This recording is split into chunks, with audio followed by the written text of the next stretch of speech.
Hello दोस्तों, कैसे हैं आप सब। स्वागत है आप सभी को कॉमिक वर्ल्ड चैनल पर। तो चलिए दोस्तों, शुरू करते हैं गोयल कॉमिक्स में लाल सागर का राक्षस।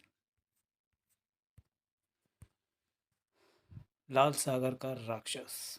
संपादक ओम प्रकाश गोयल, कथानक धीरेन्द्र नंदा, चित्रांकन सुरेश भंडारी। बहुत समय पहले की बात है। अनूपगढ़ में राजा सत्य सिंह का शासन था। वो एक प्रजापालक और न्यायप्रिय शासक थे। एक रात वो अपनी रानी वेदवती के साथ अपने शयन कक्ष में गहरी नींद सो रहे थे। आधी रात के बाद उनके सपने में एक महात्मा आए। मैं आपके लिए एक संदेश लेकर आया हूँ राजन। कैसा संदेश मुनिवर। आपका पुत्र राजकुमार पृथ्वी सिंह शिकार खेलने का बहुत शौकीन है। भविष्य में आप उस पर बंदिश लगा दें कि वह दक्षिण दिशा में शिकार खेलने ना जाए, वरना वह किसी भारी मुसीबत में फंस जाएगा। जैसी आपकी आज्ञा मुनिवर। जब महाराज सुबह सोकर उठे तो उन्हें रात के स्वप्न का ख्याल आया, तो उन्होंने एक सेवक को बुलाया। राजकुमार से कहो कि उन्हें हमने याद किया है। वो तो अपने मित्र जयसिंह के साथ भोर होते ही शिकार के लिए निकल चुके हैं महाराज। ओह। अगले ही पल वे सेनापति को अपने स्वप्न के बारे में बताते हुए बोले, सेनापति, सैनिकों से कहो कि वे राजकुमार और आपके पुत्र जयसिंह को शिकार के लिए दक्षिण दिशा में न जाने दें। उन्हें हमारी सेवा में लाएं। जैसी महाराज की आज्ञा। इधर राजकुमार पृथ्वी सिंह और जयसिंह शिकार के लिए दक्षिणी जंगल में पहुंचकर एक मृग का पीछा करते हुए एक दूसरे से बिछड़ गए। समझ में नहीं आ रहा कि राजकुमार हिरण का पीछा करता हुआ किधर निकल गया है। और फिर जयसिंह राजकुमार को जंगल में तलाश करने लगा। उसे एक प्याऊ दिखाई दी, तो वह सोचने लगा, ऐसा कौन धर्मात्मा है जिसने इस जंगल में प्याऊ लगाई है। वह प्याऊ के पास पहुंचा। प्रणाम। प्रणाम माई। क्या तुमने इधर से किसी घुड़सवार को गुजरते हुए देखा है। हाँ बेटा। वो किधर गया है माई। उत्तर दिशा की तरफ गया है, लेकिन लेकिन क्या। उसने मुझसे कहा था कि अगर इधर से कोई घुड़सवार गुजरे तो उसे अपने पास ही रोक लेना। मैं शीघ्र ही वहाँ लौट कर आऊँगा। भगवान का लाख लाख शुक्र है कि राजकुमार का कुछ पता तो चला। जयसिंह ने अपना घोड़ा चरने के लिए छोड़ दिया और वहीं बैठ गया। जब दोपहर हो गई और राजकुमार नहीं लौटा तो जयसिंह सोचने लगा, लगता है मेरा मित्र किसी मुसीबत में फंस गया है, वरना उसे अब तक लौट आना चाहिए था। तभी, भोजन का समय हो गया है बेटा, पास ही मेरी झोपड़ी है, चलो भोजन कर लो। मैं अपने मित्र के बिना भोजन कैसे कर सकता हूँ माई। क्या तुम समझते हो कि तुम्हारा मित्र अभी तक भूखा है। उसने कहीं ना कहीं भोजन कर लिया होगा। चलो बेटा, भोजन से कैसी शत्रुता। चलो माई। वह अपने घोड़े को वहीं छोड़कर बुढ़िया के साथ चल पड़ा। आखिर ये युवक मेरे जाल में फंस ही गया। बुढ़िया उसे अपने साथ लेकर एक झोपड़ी पर पहुंची। तुम विश्राम करो बेटा, मैं तुम्हारे लिए भोजन पकाती हूँ। ठीक है माई। उसी क्षण उसके कानों से एक अदृश्य आवाज़ टकराई। ये बुढ़िया नहीं, बल्कि जादूगरनी राक्षसनी है युवक। ये अब तक न जाने कितने मनुष्यों को मार कर खा चुकी है। अगर अपनी जान की खैर चाहते हो तो यहाँ से भाग जाओ। ओह धोखा। अगले बली, इस जादूगरनी राक्षसनी से मेरी रक्षा करो प्रभु। अचानक ही बुढ़िया राक्षसनी का रूप धारण कर उसके सामने आ खड़ी हुई। भाग कर कहा जाएगा बच्चू। मुझे क्षमा करो। अगर मैं इंसानों को क्षमा करने लगी तो खाऊंगी क्या, हवा। ओह। उसी पल उसने जयसिंह को बकरा बना दिया। मैं। और फिर उसने बकरे बने जयसिंह को एक पेड़ से बांध दिया। अब इस पेड़ से बंधा रहा बच्चू। मैं किसी और मनुष्य की तलाश में जा रही हूँ। तुम्हारा आहार उस दिन करूंगी जिस दिन मुझे कोई मनुष्य नहीं मिलेगा। मैं। इधर राजकुमार पृथ्वी सिंह हिरण का शिकार कर जंगल में अपने मित्र जयसिंह को तलाश कर रहा था। न जाने जयसिंह कहाँ पर है। भगवान करे वह शीघ्र ही मिल जाए ताकि राजमहल लौटा जाए। अचानक ही उसे जयसिंह का घोड़ा दिखाई दिया। लगता है जयसिंह कहीं आसपास ही विश्राम कर रहा है। उसने इधर उधर उसकी तलाश की, लेकिन उसे वह नहीं मिला। अचानक ही उसे एक झोंपड़ी दिखाई दी। इस बेयाबान जंगल में भला कौन रहता है। वो झोपड़ी के सामने पहुंचा। तभी, अगर अपनी जान की खैर चाहते हो तो यहाँ से भाग जाओ मित्र। वह जादूगरनी राक्षसनी आने वाली ही है। अरे, ये तो जयसिंह की आवाज़ है। अगले पर, तुम कहाँ हो मित्र। मैं बकरा बना हुआ हूँ, झोपड़ी के पीछे बंधा हूँ। वो झोपड़ी के पीछे पहुंचा। ये सब कैसे हो गया जयसिंह। उस जादूगरनी राक्षसनी ने मुझे बकरा बना दिया है। उसने राजकुमार को जादूगरनी राक्षसनी का सारा वृत्तांत सुना डाला। उसी क्षण हा हा हा हा। ये आवाज़ कैसी है मित्र। शायद उस जादूगरनी राक्षसनी ने किसी मनुष्य को अपना हार बनाया है। वो खुशी मना रही है। ओह। लगता है कि वो अपनी झोपड़ी पर आ रही है। भाग जाओ। मैं तुम्हें इस हाल में छोड़कर नहीं जा सकता मित्र, चाहे मेरे प्राणी क्यों न चले जाएं। क्या तुम पागल हो गए हो मित्र, जो जानबूझकर अपनी जान देने पर तुले हो। अगर जिंदा रहे तो मेरे लिए कुछ कर सकते हो, वरना मुफ्त में ही उस दुष्टा राक्षसनी का आहार बन जाओगे। तुम्हें मेरी सौगंध है, यहाँ से भाग जाओ मित्र। मैं उस चंडाल राक्षसनी को नहीं छोड़ूंगा। ये बातें बाद में सोचने की हैं। पहले अपनी जान बचाओ। अगर जान है तो जहान है। जैसी तुम्हारी इच्छा मित्र। और फिर राजकुमार पृथ्वी सिंह घोड़े पर सवार होकर एक दिशा की तरफ दौड़ पड़ा। मैं जब तक अपने मित्र को जादूगरनी राक्षसनी के चंगुल से नहीं छुड़ा लूंगा, तब तक राजमहल नहीं लौटूंगा। इधर राजा सत्य सिंह राजमहल की छत पर खड़े राजकुमार अजय सिंह के बारे में सोच रहे थे। सूर्यास्त होने वाला है। राजकुमार और सेनापति के पुत्र की तलाश में निकले सैनिक अभी तक नहीं लौटे हैं। राजकुमार और जयसिंह अवश्य किसी मुसीबत में फंस गए। उनकी रक्षा करो प्रभु। तभी, प्रणाम महाराज। सैनिक खाली हाथ लौट आए हैं। उन्होंने दक्षिणी जंगल का कोना कोना छान मारा, मगर राजकुमार और जयसिंह की कोई खबर नहीं लगी। ओह, सेनापति ना जाने हमारे बच्चे किस हाल में होंगे। एक दिन बाबा गोरखनाथ जादूगरनी राक्षसनी की झोपड़ी के पास से होकर गुजर रहे थे। मेरी मदद करो बाबा। अरे, ये तो किसी मनुष्य की आवाज़ है, मगर आसपास कोई भी दिखाई नहीं दे रहा। फिर उन्होंने अपनी दिव्य दृष्टि से देखा। ओह, तो उस चंडाल राक्षसनी ने एक युवक को बकरा बना रखा है। वह बकरा बने जयसिंह के पास पहुंचे। मुझे इस बकरे की योनि से छुटकारा दिलाओ बाबा। मैं आपका यह एहसान कभी नहीं भूलूंगा। मैं जीवन भर आपकी गुलामी करूंगा बाबा। अगले पल ही बाबा गोरखनाथ ने एक मंत्र जाप करके बकरे पर फेंका, तो जयसिंह अपने असली रूप में आ गया। प्रणाम बाबा। आयुष्मान रहो वत्स। आप मुझे अपने चरणों में रख लीजिए बाबा। हम अधिक दिनों तक तुम्हें अपने पास नहीं रख सकते वत्स, परंतु हम तुम्हें कुछ विद्याएं अवश्य सिखाएंगे, ताकि तुम उनके द्वारा लोक कल्याणकारी कार्य संपन्न कर सको। और फिर बाबा गोरखनाथ जयसिंह को अपने आश्रम पर ले गए। इधर राजकुमार पृथ्वी सिंह भटकता हुआ एक ऋषि के आश्रम पर पहुंचा, जो एक पेड़ के नीचे साधना में लीन थे। शायद ये महात्मा मेरी कुछ मदद कर सकते हैं। जब ऋषि की साधना टूटी। प्रणाम मुनिवर। दीर्घायु हो वत्स। बहुत दुखी लगते हो। हाँ मुनिदेव। तुम्हें क्या दुख है वत्स। वो उन्हें जयसिंह के बारे में सारा वृत्तांत बताते हुए बोला। उस जादूगरनी राक्षसनी ने मेरे मित्र को बकरा बना दिया मुनिवर। जिस दिन कोई मनुष्य इसके हाथ नहीं लगेगा, उस दिन वह मेरे मित्र को मारकर खा जाएगी मुनिदेव। ओह, आप किसी भी तरह मेरे मित्र को बकरे की योनि से छुटकारा दिलाएं मुनिवर। तुम्हारे मित्र को बकरा योनि से छुटकारा दिलाने का एक ही उपाय है वत्स, कि तुम उस चंडाल राक्षसनी का वध कर डालो। कैसे मुनिदेव। अगले ही पल उन्होंने अपना हाथ हवा में फैलाया, तो उनके हाथ में दो तीर आ गए। वो दोनों तीर राजकुमार को देते हुए बोले, उसके प्राण उसकी दोनों आंखों में। वत्स, इन तीरों से उसकी दोनों आंखें फोड़ डालो। वह मर जाएगी। उसके मरते ही तुम्हारा मित्र अपने असली रूप में आ जाएगा वत्स। धन्यवाद मुनिवर। और फिर वह जादूगरनी राक्षसनी की झोपड़ी पर पहुंचा। वहां बकरे के रूप में जयसिंह को न देखकर उसका दिल द्रवित हो उठा। ओह, वो दुष्टा मेरे मित्र को खा गई है। अगले पल, हा हा ओह ओह हा हा, शिकार खुद ही चलकर मेरी झोपड़ी पर आ गया। मैं 2 दिन से भूखी हूँ। मैं भी तुम्हारी भूख शांत करता हूँ चंडालनी। कहकर उसने तीर धनुष की कमान पर चढ़ाया। तू मुझे क्या मारेगा बच्चू, मैं तुझे मारकर खा जाऊंगी। इस बात का फैसला अभी हो जाएगा दुष्टा। उसने तीर चलाया, जो उसकी बाईं आंख में लगा। हाय, मुझ पर तरस खाओ पथिक। कदापि नहीं शैतान की बच्ची। पहले तुमने मेरे मित्र को बकरा बनाया, फिर उसे मारकर खा गई हो। नहीं पथिक, मैंने तुम्हारे मित्र को नहीं खाया। वो यहाँ से भाग गया है। तुम झूठ बोल रही हो दुष्टा। और फिर उसने उसकी दाहिनी आंख भी तीर से बेट डाली, तो वह भूमि पर गिर पड़ी। हाय, आज तुम्हारा खेल खत्म हुआ। तुम अब भविष्य में किसी प्राणी की जान नहीं ले सकोगी। उसी क्षण जादूगरनी राक्षसनी ने अपने प्राण त्याग दिए। फिर राजकुमार पृथ्वी सिंह ने अपने आप को खत्म करने के लिए म्यान से अपनी तलवार निकाल ली। मैं अपने मित्र के बिना इस दुनिया में जीकर क्या करूँगा। मुझे आत्महत्या कर अपने प्रिय दोस्त के पास पहुंच जाना चाहिए। उसी पल आकाशवाणी हुई। जयसिंह के लिए आत्मघात न करना राजकुमार। वो जिंदा है और सकुशल है। एक दिन तुम्हें अवश्य मिल जाएगा। फिर वह आसमान की तरफ हाथ जोड़ते हुए बोला, तेरा लाख लाख शुक्र है प्रभु, जो तुमने मेरे प्रिय मित्र की रक्षा की। अगले पल ही वह गहरी सोच में डूब गया। अगर मैं अकेला राजमहल लौटा तो जयसिंह के विषय को लेकर पिताजी और सेनापति चाचा क्या सोचेंगे। अब तो मैं अपने प्रिय मित्र को तलाश करके उसे साथ लेकर ही राजमहल लौटूंगा। और फिर वह जंगली फल फूल और तालाबों का पानी पीता हुआ जंगल में जयसिंह की तलाश करने लगा। न जाने मेरा मित्र इस समय कहाँ और किस हाल में हुआ। वह उसे तलाश करता हुआ एक सुंदर नगर में पहुंच गया। सुनो भाई, ये कौन सा नगर है। कंचनगढ़। वह कुछ आगे बढ़ा तो उसके कानों से नगाड़े बजने की आवाज़ टकराई और सामने अपार भीड़ दिखाई दी। सुनो नगरवासियों और बाहर के बाशिंदों, जो कोई राजकुमारी जी की बेहोशी दूर कर देगा, उसे कंचनगढ़ नरेश सोम सिंह अपना आधा राज्य इनाम में देंगे, और राजकुमारी से उसका विवाह करेंगे। राजकुमार पृथ्वी सिंह ने सोचा, मुझे अपनी किस्मत आजमानी चाहिए। फिर वह राजा सोम सिंह के दरबार में पहुंचा। प्रणाम महाराज। आपकी तारीफ। मैं अनूपगढ़ रियासत का राजकुमार पृथ्वी सिंह हूँ। आपका स्वागत है राजकुमार। मैंने आपकी मुनादी सुनी कि राजकुमारी जी बेहोश हैं। वो कब से बेहोश हैं? करीब साल भर से। आपने उसे होश में लाने का कोई उपाय किया?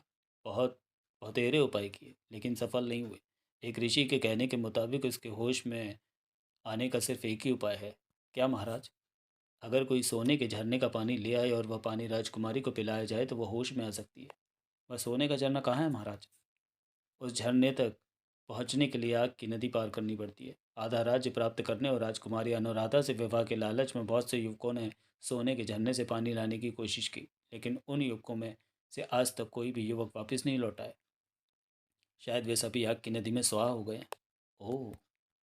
फिर उसने राज दरबार से निकलकर मन ही मन फैसला किया, मैं राजकुमारी अनुराधा की बेहोशी दूर करने के लिए आग की नदी पार करके सोने के झरने का पानी अवश्य लेकर आऊँगा। फिर वह अपने घोड़े पर सवार होकर उस तरफ चल पड़ा जिस तरफ आग की नदी पड़ती थी। शायद मुझे आग की नदी तक पहुंचने में महीना भर लग जाएगा। अगर मैं सोने के झरने से पानी लाने में सफल हो गया और जिंदा रहा तो अपने प्रिय मित्र जयसिंह की तलाश करूंगा। जब वह जंगल से गुजर रहा था तो उसके कानों में एक अदृश्य आवाज़ टकराई, बचाओ बचाओ। उसने आगे बढ़कर देखा, एक शेर ने एक गरुड़ को दबोच रखा था। मुझे बचाओ पथिक। कर्र। अगले पल ही उसने शेर पर तीर चलाया। कर्र। फिर उसने शेर पर दूसरा तीर चलाया। शेर ने भूमि पर धराशायी होकर दम तोड़ दिया। गरुड़ उसके पास पहुंचा। मैं तुम्हारा यह एहसान कभी नहीं भूलूंगा पथिक। मैंने तुम पर कोई एहसान नहीं किया, बल्कि मानवता के नाते अपना फ़र्ज़ अदा किया। पास ही में मेरा बसेरा है, चलकर विश्राम करो पथिक, मुझे खुशी होगी। मैं जब तक सोने के झरने से पानी नहीं ले आता तब तक मेरे लिए आराम हराम है गरुण भाई। तुम फिक्र ना करो पथिक, मैं कल सुबह तुम्हें अपने पंखों पर बिठाकर सोने के झरने पर पहुंचा दूंगा। सच? लेकिन तुम सोने के झरने से पानी नहीं ला सकोगे पथिक। क्यों? सोने के झरने पर लाल सागर के राक्षस क्रूरनाथ की बहन चंडालिका का पहरा रहता है। तुम उसके पहरे के दौरान वहां से पानी कैसे ला सकोगे? मैं इस संदर्भ में सोचूंगा। और फिर वह गरुड़ के साथ उसके बसेरे पर चला गया। जब सूर्योदय हुआ तो वह गरुड़ के पंखों पर सवार हो गया। गरुड़ हवा में उड़ चला। ओ मेरे प्रभु! इतनी भयानक आग की नदी! गरुड़ की सहायता के बिना मैं 7 जन्म लेकर भी इसे पार नहीं कर सकता था। फिर वह सोने के झरने के करीब पहुंचा तो राक्षसनी चंडालिका उनकी तरफ उड़ने लगी। इस राक्षसनी से बचो पथिक। तुम चिंता न करो बंधु, मैं भी इसका इलाज करता हूँ। तुम लाख कोशिशों के बाद भी इसका वध नहीं कर पाओगे। मैं इसकी दोनों आंखें फोड़कर इसे अंधी बना दूंगा। ऐसी स्थिति में वह हमारा कुछ नहीं बिगाड़ सकेगी। हम आराम से पानी लेकर चलेंगे। फिर उसने अगले पल ही राक्षसनी चंडालिका की एक आंख का लक्ष्य लेकर तीर चलाया। बिना एक पल गंवाए उसने दूसरा तीर भी चला दिया। हाय, तुमने मुझे अंधी बना डाला दुष्ट। मेरा भाई क्रूरनाथ तुम्हें जिंदा नहीं छोड़ेगा। अब शीघ्र ही अपना काम निपटाओ पथिक। अगले ही पल उसने एक सुराही से पानी भरा, फिर गरुड़ के पंखों पर बैठकर वापसी के लिए चल पड़ा। तेज उड़ो बंधु। और फिर गरुड़ ने उसे अपने बसेरे पर उतार दिया। उसने वहां से अपना घोड़ा लिया और राजा सोम सिंह के दरबार में पहुंच गया। प्रणाम महाराज, मैं सोने के झरने का पानी ले आया हूँ। क्यों दिल लगी कर रहे हो राजकुमार? वह उन्हें सारा वृत्तांत सुनाते हुए बोला। मैं सच कह रहा हूँ महाराज, मेरा विश्वास कीजिए। ओह!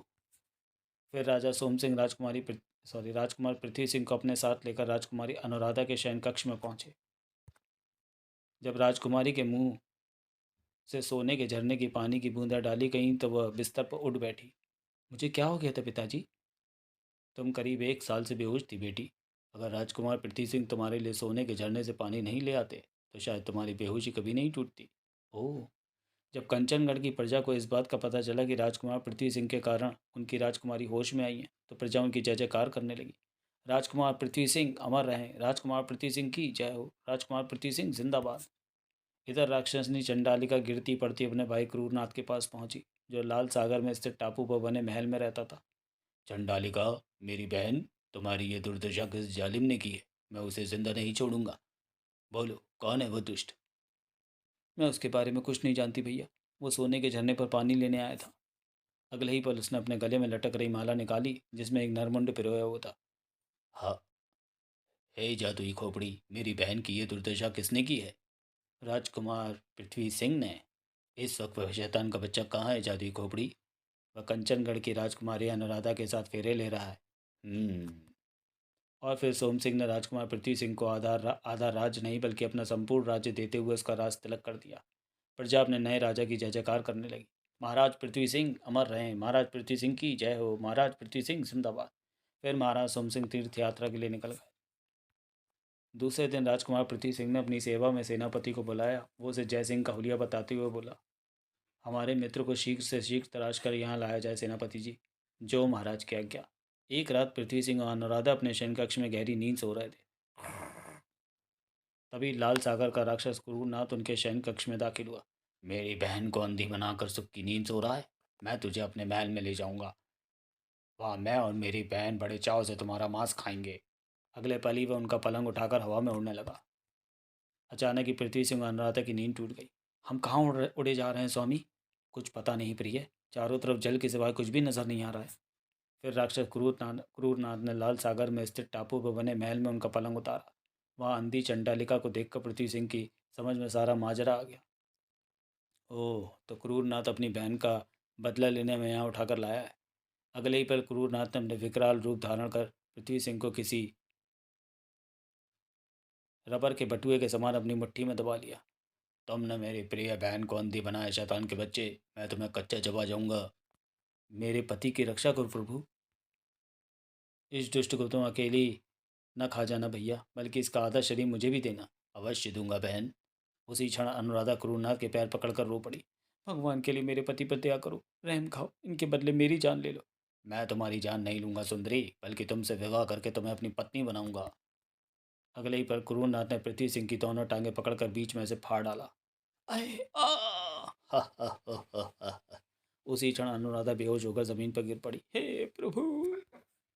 जब अनुराधा को होश आया तो वह क्रूरनाथ और चंडालिका नहीं थे, बल्कि उसके सामने अपने पति की हड्डियों का ढेर पड़ा था।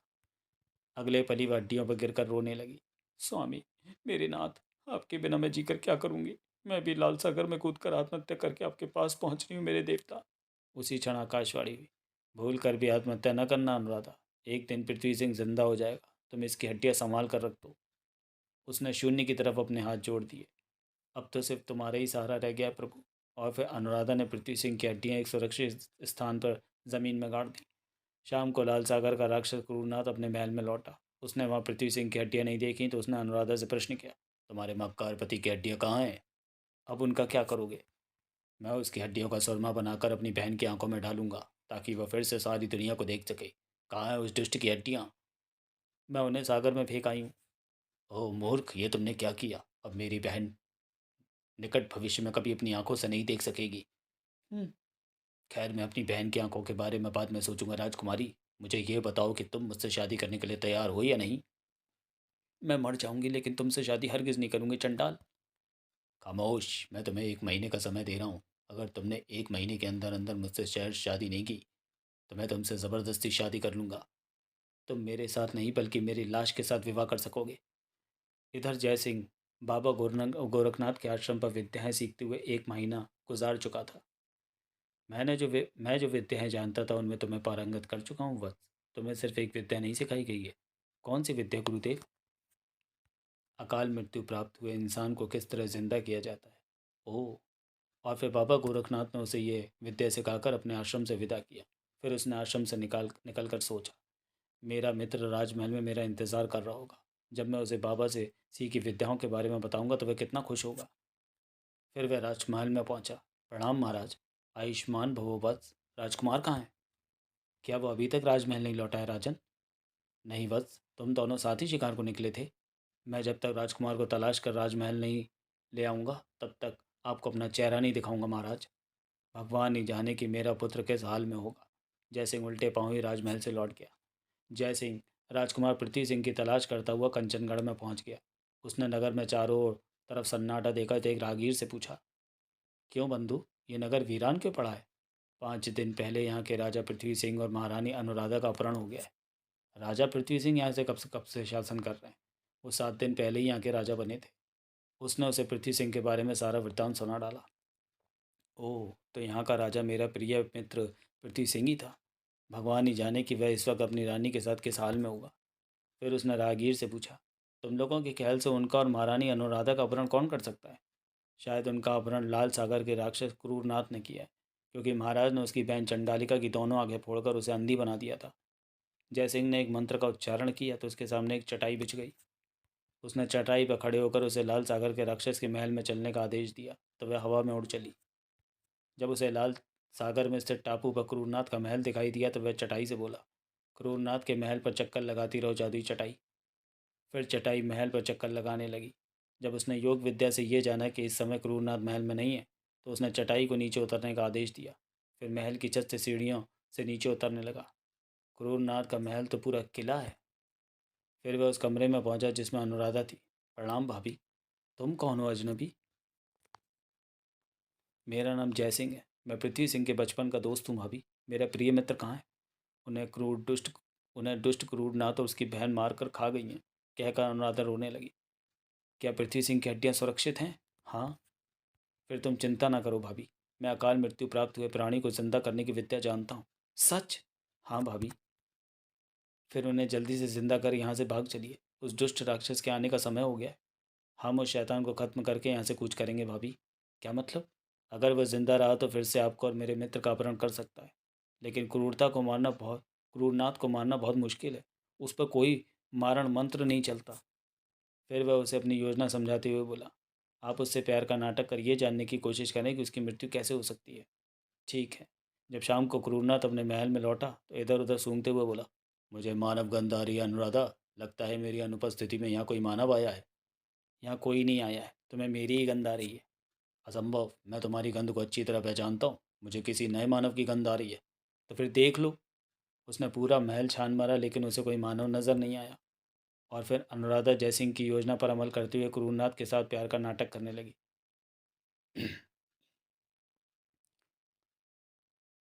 क्या तुम सच कह रही हो अनुराधा? क्या तुम मुझसे शादी करने के लिए तैयार हो? हाँ, मगर मेरी एक शर्त है। कहो, मैं तुम्हारी हर शर्त मानने के लिए तैयार हूँ। मैं अपने पति की मौत के 6 महीने बाद तुमसे विवाह करूंगी। मुझे कोई एतराज़ नहीं है। एक शाम क्रूरनाथ देर से महल में लौटा तो उसने अनुराधा को रोते हुए पाया। तुम रो क्यों रही हो अनुराधा? मुझे तुम्हारी ही चिंता हो रही थी। मेरी कैसी चिंता? तुम्हारे देर से आने के कारण मैंने सोचा कि शायद तुम्हें अपने किसी शत्रु ने मार डाला है। भगवान न करे कि अगर तुम्हें कोई मार दे तो मेरा क्या होगा मेरे सरताज? मुझे दुनिया की बड़ी से बड़ी शक्ति भी खत्म नहीं कर सकती। क्या मतलब? तुम मेरे गले में पड़ी ये माला देख रही हो ना? इस माला में जो नरमुंड लगा है, मेरे प्राण इस नरमुंड में सुरक्षित हैं। जब तक कोई इस नरमुंड को नहीं फोड़ देता तब तक मैं खत्म नहीं हो सकता अनुराधा। और तुम इस बात को अच्छी तरह जानती हो कि मेरे जीते जी मुझसे ये नरमुंड कोई भी नहीं छीन सकता। ओह। अगले ही पल अनुराधा सोचने लगी, अब तुम्हारा अंतिम समय निकट आ चुका है दुष्ट। तुम बेमौत मारे जाओगे। फिर जब क्रूरनाथ सुबह महल से चला गया तो जयसिंह महल में पहुंचा। उस दुष्ट की मृत्यु के कारण का कुछ पता चला भाभी? हाँ। उसने जयसिंह को क्रूरनाथ की मृत्यु के बारे में सब कुछ बता दिया। तो फिर आज की रात उस शैतान की ज़िंदगी की आखिरी रात होगी भाभी। जी। जब क्रूरनाथ रात को गहरी नींद सो रहा था तो जयसिंह ने अपनी योग विद्या से अपने आप को अदृश्य कर लिया और उसके गले से माला उतार ली। तुरंत क्रूरनाथ की टूट गई। ओह, किसी मानव का प्रवेश! कौन हो तुम? मैं जो भी हूँ तुम्हारी मौत हूँ दुष्ट। अगले ही पल उसने अपने मुख से आग उगला तो जयसिंह ने मंत्रों द्वारा आग की लपटों को बुझा दिया। ओह, लगता है आगंतुक मानव कई विद्याएं जानता है। इससे पार पाना मुश्किल है। उसी क्षण अदृश्य जयसिंह ने माला में से नरमुंड को निकाल लिया। यह नरमुंड मेरे हवाले कर दो, मैं तुम्हें ढेर सारा धन दूंगा। मुझे धन का कोई मोह नहीं है शैतान। मैं जीवन भर तुम्हारा गुलाम बनकर रहूंगा। नरमुंड मुझे दे दो। कदापि नहीं। अगले ही पल नरसिंह जयसिंह ने नरमुंड दीवार पर दे मारा था।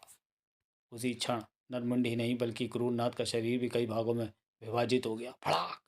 फिर जयसिंह अनुराधा के कमरे में पहुंचा। मैं उस दुष्ट राक्षस को खत्म कर चुका हूँ भाभी। सच? हाँ भाभी, अब जल्दी से मेरे मित्र की हड्डियाँ ले आओ ताकि मैं अपने मित्र को सूर्योदय से पहले पहले अपनी विद्या द्वारा जीवित कर सकूं।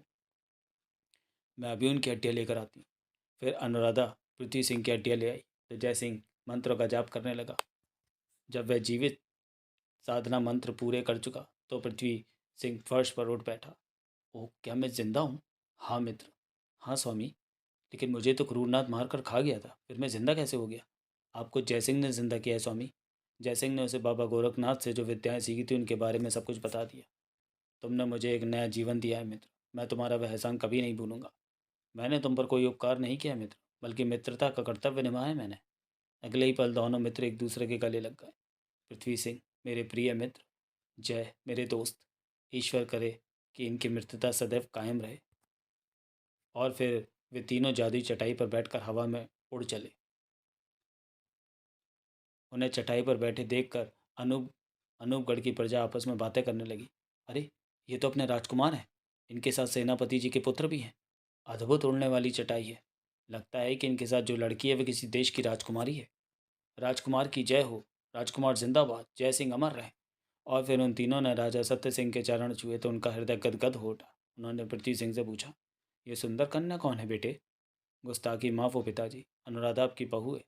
पृथ्वी सिंह ने उसे अपनी और अनुराधा की शादी और अपने आप को कंचन नगर का राजा बना उसके बारे में सब कुछ बता दिया। फिर दूसरे दिन राजा सत्य सिंह पृथ्वी सिंह का राज अभिषेक कर तीर्थ यात्रा के लिए राजमहल से निकल गए। उसके बाद पृथ्वी सिंह ने अपने प्रिय मित्र जयसिंह को कंचनगढ़ का राजा घोषित कर दिया तथा खुद सुखपूर्वक राज्य करने लगा। उसकी हमेशा यही कोशिश रहती थी कि उसके राज्य में कोई भी प्राणी दुखी न रहे। इस साल सूखा पड़ा है महामंत्री जी, इसलिए अनाज के शाही गोदामों के दरवाजे खोल दिए जाएं। जैसी महाराज की आज्ञा। महाराज की जय हो। महाराज अमर रहें। समाप्त। तो चलिए दोस्तों, इस वीडियो को हम यहीं समाप्त करते हैं और मिलते हैं गोयल कॉमिक्स की किसी अगली कॉमिक्स में अगले वीडियो में। तब तक के लिए धन्यवाद।